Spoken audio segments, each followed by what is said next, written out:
Bonjour, bienvenue. Merci d'avoir accepté cette interview.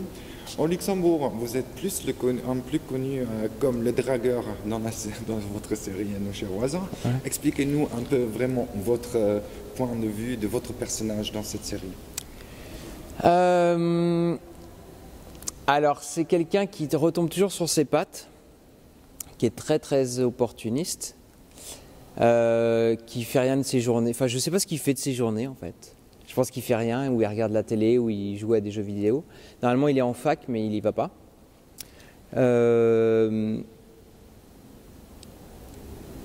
Et oui, il est dragueur, mais à mon avis, c'est surtout parce c'est comme un enfant, quoi. Donc, il a toujours besoin de plaire, de se faire plaisir. Voilà, c'est quelqu'un qui aime le plaisir et qui n'aime pas l'effort. Donc, du coup, il est dans le plaisir. Donc, les filles, ça lui apporte du plaisir, mais c'est pareil pour la nourriture, c'est pareil pour les jeux. Voilà, tout ce qui est source de plaisir. Il est après ça. Mais les filles, donc le côté dragueur, c'est juste une des parties de ce qui va lui apporter du plaisir. Comment votre personnage subit tous les râteaux qu'il reçoit de Chloé? En fait, c'est comme s'il n'avait jamais subi de râteau. C'est comme si à chaque fois c'était un nouveau râteau. Mais ça lui donne de l'énergie pour réessayer.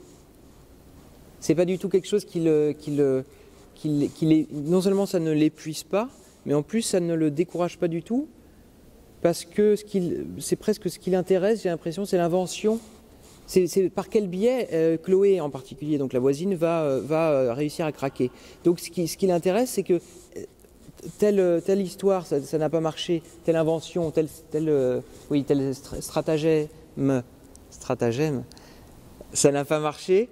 Ok, c'est pas grave, je vais en trouver un autre qui sera encore plus tordu, encore plus tortueux, et c'est le prochain qui va marcher. Et c'est ça à chaque fois qu'il se dit. Donc du coup, à chaque fois, il est neuf.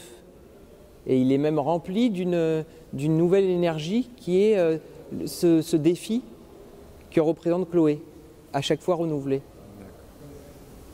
Le personnage en lui-même vous colle à la peau, en réel aussi? Quand je suis ici, je suis un peu Alex, même au maquillage et tout ça. Mais sinon, je suis pas du tout Alex. Enfin, dans la vie de tous les jours, je peux être quelqu'un comme Alex pour déconner avec mes amis, mais je suis plutôt très timide, je suis pas du tout dragueur, je suis pas du tout fêtard, je suis pas du tout...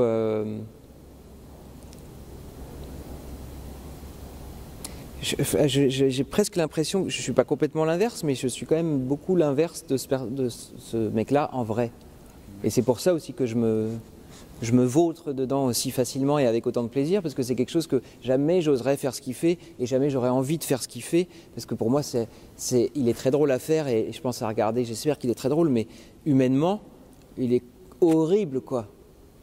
Parce qu'il pense qu'à sa gueule, il est horriblement tourné sur lui-même, sur son nombril, etc.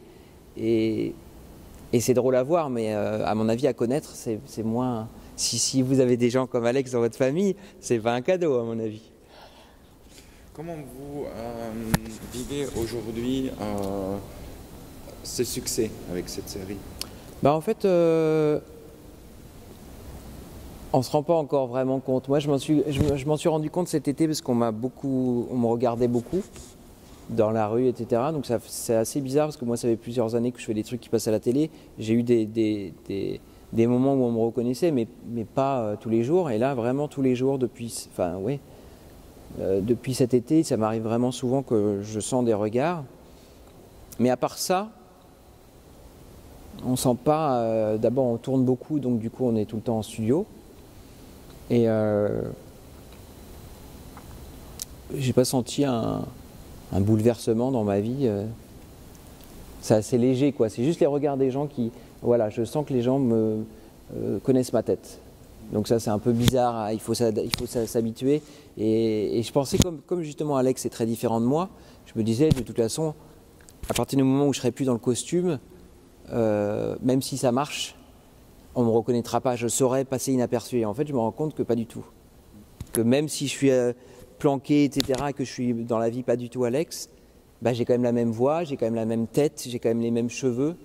Et du coup, c'est un peu bizarre. Mais c'est le seul truc qui fait que ça a changé quelque chose, entre guillemets. C'est pas non plus... Non, attends, c'est bon, c'est bon. Merci, tu m'as sauvé, j'ai tout là-dedans. Mais est-ce que t'as eu là, le bisou là? Est-ce que t'as eu là, le bisou? Ouais.